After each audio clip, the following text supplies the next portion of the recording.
નમસ્કાર ખેડૂત મિત્રો, સિગ્મા ક્રોપ સાયન્સની ટીમ આજે ફરી એકવાર આવી પહોંચી છે ગામ કુવારત, તાલુકો શંકેશ્વર અને જિલ્લો પાટણ એ ગામની અંદર.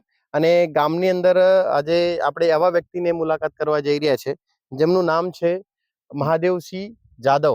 અને સાથે સાથે આપણા હારીજના જય ભવાની એગ્રો સેન્ટર એમના અધિકૃત વિક્રેતા રણછોડભાઈ પણ આપણી સાથે છે. આજે ખરેખર ઓર્ગેનિક ફાર્મિંગ, ખેતીને ઓર્ગેનિક તરફ લઈ જવું, જમીન બચાવવી, એના માટે સેન્ટ્રલ ગવર્મેન્ટ, સ્ટેટ ગવર્મેન્ટ અને સિગ્મા કંપની જેવા ઘણા બધા વ્યક્તિઓ ખેડૂતોને પ્રોત્સાહન આપતા હોય છે કે જમીન બચાવવી હોય તો શું કરવું જોઈએ.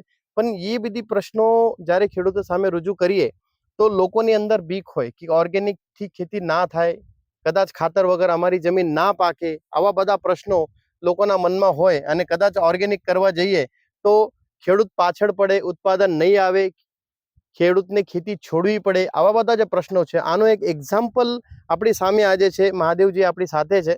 તો એમને શું કર્યું છે છેલ્લા 2-3 વર્ષથી, એમની પણ પરિસ્થિતિ આવી જ હતી, શું એમને ઓર્ગેનિક ખેતી કરવા માટે કઈથી પ્રોત્સાહન મળ્યો. અને ખરેખર આજે જે ફાર્મમાં આપણે ઊભા છે, નીચે ચણા છે, બાજુમાં ખારીકના પ્લાન્ટ છે, બાજુની અંદર તમે જમરૂદ છે, લસણ છે, ડુંગળી છે, આવા વિવિધ પ્રકારના ઇન્ટરક્રોપિંગ જે કહેવાય, આજુબાજુની અંદર ચના સિવાય તો કશું થતું જ નથી. અને કદાચ ડીએપી કે યુરિયા ખાતર નાખવા સિવાય આજુબાજુના લોકોની પરિસ્થિતિ એવી છે કે એ માનતા પણ નથી. પણ આ જ ગામની અંદર એવા એક ખેડૂતને કઈથી પ્રોત્સાહન મળ્યું, તો એ બધી વસ્તુઓને આપણે આજે વિચારવા માટે આજે મહાદેવજીને જ પૂછશું. તો મહાદેવજી નમસ્કાર. નમસ્કાર. ખરેખર તમે આજે અમે તમારા ફાર્મ પર આવ્યા અને જે વિવિધ ક્રોપ્સ જે જોયા એ ખરેખર અમે બહુ પ્રભાવિત થયા છે. તમને આ ઓર્ગેનિક ફાર્મિંગ કરવાની આ જે સંકલ્પના છે, આ તમને ક્યાંથી મળી અને આ કરવાથી તમને કંઈક ફાયદો થયો કે નુકસાન થયું, એના બાબતે બધા ખેડૂત મિત્રોને. આ પ્રાકૃતિક કરવાથી મને બહુ ફાયદો થયો. હું 2021 થી પ્રાકૃતિક ખેતી કરું છું. કારણ કે હું આત્મા દ્વારા પ્રેરણા પ્રવાસમાં ગયો બધે, ત્યાં મેં જોયું કે પ્રાકૃતિક ખેતી કરવામાં થોડી તકલીફ તો પડશે પહેલા સ્ટાર્ટિંગમાં, બરાબર, પણ પાછળ પછી સારું રહેશે. કારણ કે હું પ્રાકૃતિક ખેતી ચાલુ કરી મેં, એટલે મારે 27 વીઘાની જમીન છે. આ પહેલાં મારે 60 થી 70 હજાર રૂપિયાનો મારે ખર્ચો થતો, ડીએપી, યુરિયા, પેસ્ટિસાઇડમાં બધું, બરાબર. પછી 2 વર્ષ મારે ઉત્પાદન પણ ઓછું રહ્યું. હું આની અંદર 6-7 લાખ રૂપિયાની આવક પહેલાં લેતો, ચીલા ચાલુ ખેતી કરતો, કપાની, એરંડાની.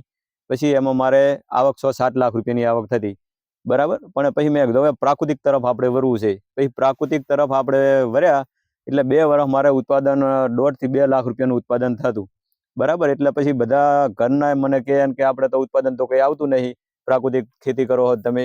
કહું હવે આપણે પ્રાકૃતિક ખેતી જ કરવાની, બરાબર. કંઈ ઉત્પાદન નહીં હાલે તો આપણે જમીન તો વારસાઈમાં આપણે હારી આપશું ને આપણા છોકરાને, કે ભાઈ પેસ્ટિસાઇડ ને ડીએપી વાપરીને જમીન બંજર થઈ જવા માંડી છે, તો આપણી જમીન તો હારી બચશે ને, બરાબર. તો આપણે એ ધ્યેય રાખીને પ્રાકૃતિક તરફ વળ્યા.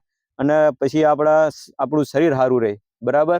પ્રાકૃતિક ખેતી કરીએ તો આપણે આની અંદર મગફળી વાવવું, ઉનાળાની અંદર તલ વાવવું, એનું તેલ ઘરે મશીનમાં આપણે તેલ કાઢીને ઘરે ખાવા માટે, પછી શાકભાજી બધું વાવી ઘરે આપણે પ્રાકૃતિક ખવાય, ઓર્ગેનિક, બરાબર. પછી વધતા મારે હવે જઈ સાલ મેં 18 લાખ રૂપિયાની આવક લીધી આમાંથી પ્રાકૃતિક ખેતી કરી. એટલે પછી ઘરનાને કહું હવે ચમ હે કે, એટલે કે ના હવે કે આવક સારી આવી, તો આમાં કોઈ ખર્ચો કરો, ગાયનું જૈણ છે, બરાબર, ગાયનું છાણ છે, દેશી ગોળ છે, એનો દેશી ગોળનો જ ખાલી ખર્ચો, બીજું કોઈ આપણે બહારની વસ્તુ લાવવાની નહીં.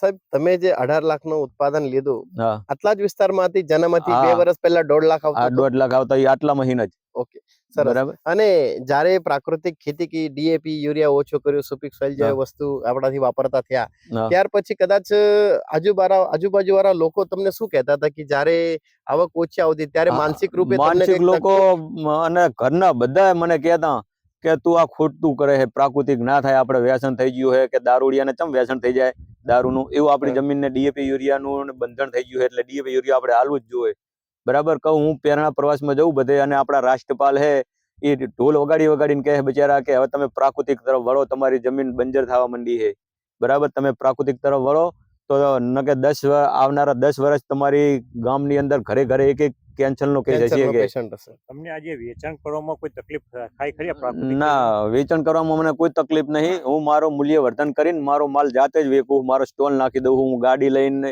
બેસી જવું વેચવા, બરાબર. આપણે જે કચ્છની અંદર માધાપુર કરું ને, ત્યાં વેલજીભાઈ ભુડિયા છે, બરાબર. આવા હારા જે ખેડૂતો છે ને આપણે મુલાકાત લીધી ને એમના પ્રેરણાથી આપણે આ પ્રાકૃતિક તરફ વળ્યા. એ કે માદી ભેગે કોઈ શરમ નહીં રાખવાની કે આપણો માલ જાતે આપણે વેચશું ને તો જ આપણે પગભેર તો જ થાય ખેડૂત ધન્ય મૂલ્ય થશે. વર્ધન કરવાનું. પ્રાકૃતિક ખેતીમાં એના ભાવ કેવી રીતના મળે એમ?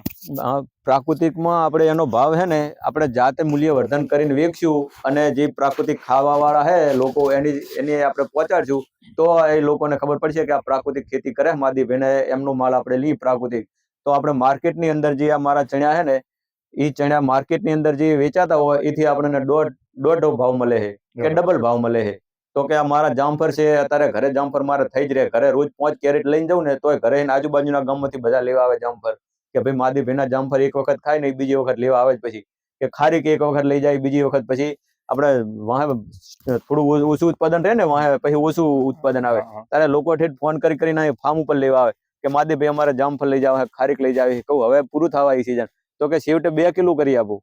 એ રીતે અહીંયા ફાર્મ ઉપર લોકો લેવા આવે. લોકોને તમારા જામફળની ટેસ્ટ લાગી આ ગઈ ટેસ્ટ છે લાગી અને ગયો કે આવા જામફળ તો અમે કોઈ દાડો ખાધા નહીં. તમે જે ખાધા અત્યારે વાત કરી ને કે આવા જામફળ તો આપણે કોઈ દિવસ ખાધા જી, જી, નહીં. એ તો એના સાક્ષીદાર તો અમે પોતે જ છીએ. હા બીજું ખાલી મહાદેવજી એક બીજો પ્રશ્ન ખાલી એવો નાનકડો ના. કે કદાચ સુપિક સોઇલ જેવા કે આજે આપણે સુપિક સોઇલ ના વાપરેલા પ્લોટ જોઈને આવ્યા હા. તો ઓર્ગેનિક ફાર્મિંગ કરાય ખરી? ખાલી ખેડૂતોને એક ટૂંક લાઈનમાં શું કહેવા માંગશો કે ઓર્ગેનિક ફાર્મિંગ કરવી હોય તો ના. નુકસાન થાય નહીં? ના કોઈ એવું નુકસાન કોઈ ના જરૂરી લાગે તમને કે ડીએપી કે યુરિયા નાખવાથી જ આપણું ફળ ઉત્પાદન આવે છે એવું કઈ જરૂરી થાય. ના ખરો? કોઈ જરૂરી નહીં. તો ખેડૂત મિત્રો, એક ખેડૂતનો અભિપ્રાય આપણે જોઈ શકીએ છીએ કે ખાતર માત્ર એક ઉપલબ્ધિ હતી, એની જરૂર તો છે જ, પણ તમારી જમીનમાં તમે આટલું બધું નાખેલું છે એને આટલું અપટેક વિઘે કરવા થેલી માટે નાખવાની જરૂર સુપિક સોઇલ નહીં. જેવી વસ્તુનો વપરાશ કરો અને જમીનને બચાવવું હોય, જેવા એમના શબ્દો હતા કે વારસાઈમાં આપવું હોય ધન દૌલત પૈસા એના કરતા સારી જમીન આપો તો કદાચ વારસાઈ આપણી સારી થશે અને બીજી વસ્તુ જે કેન્સરના જે રોગજન્ય જે અત્યારે ના. પેશન્ટ વધી રહ્યા છે વધી એ રહ્યા. કદાચ ઓછા થશે. રણછોડભાઈ, તમે આપણે ફિલ્ડ વિઝિટ કરી, તમારા જ ફાર્મર છે, તમારા એરિયાના પ્રગતિશીલ ફાર્મર છે અને ઘણા બધા ભુજથી વિઝિટર્સ તમારા ફિલ્ડ પર ગાડીઓ ભરી ભરીને ગાડી તમારો ભરી પ્લોટ ભરીને જોવા આવતા છે. તમે શું કહેવા માંગશો? જે આ મહાદેવભાઈએ જે કામકાજ કર્યું પ્રાકૃતિક ખેતીમાં બહુ બેસ્ટ કામ કર્યું છે આ વિસ્તારમાં અને એમને મહેનત બહુ સખત મહેનત કરી અને આ 2 વર્ષમાં એમને ઘેર બેઠા પ્રાકૃતિક ખેતીમાં એમને ઉત્પાદન સારું મળ્યું.